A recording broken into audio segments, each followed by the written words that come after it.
mihama mai waine.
E atua, ko tamai tangata.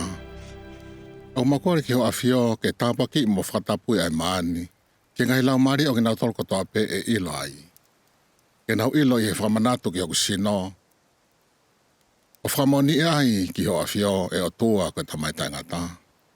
Au nau loto whie maari e ke to o ke te nau tolo ai huafa o sisu kalai si pia manatu mawai pe ke te au. Mo tauhie ko ngai whekau ai e kua tuku ke te nau tolo.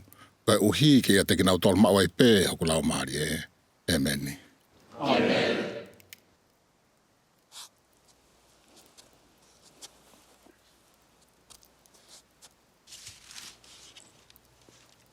Kai.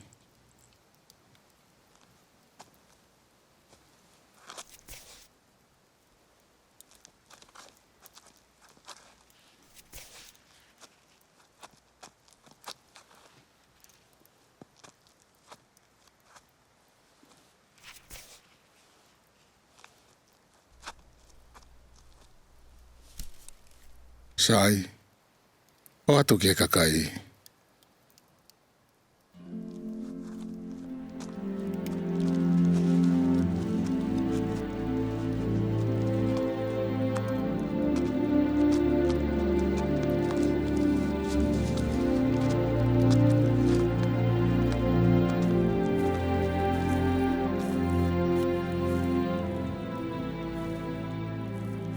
E whakanofa toka tahi te ki motolo.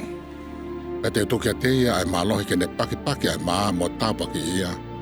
E atu ki hakakai au siasi. Ke te kina tolko toa pe e tui mo pataiso i hoko hingoa.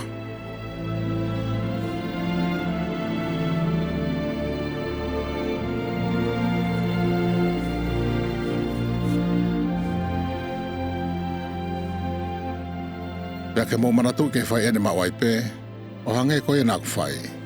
O hange koe ku paki ai maa mo tāpaki ia, mo o atu kia teki mau tolu. Pe te mo whai ene koe whamanatu kia kusino, ai a kua whaha kia teki mau tolu. Pe hakoia koe whamo oni ke tamai o ku mo manatu mawai pe kia te au.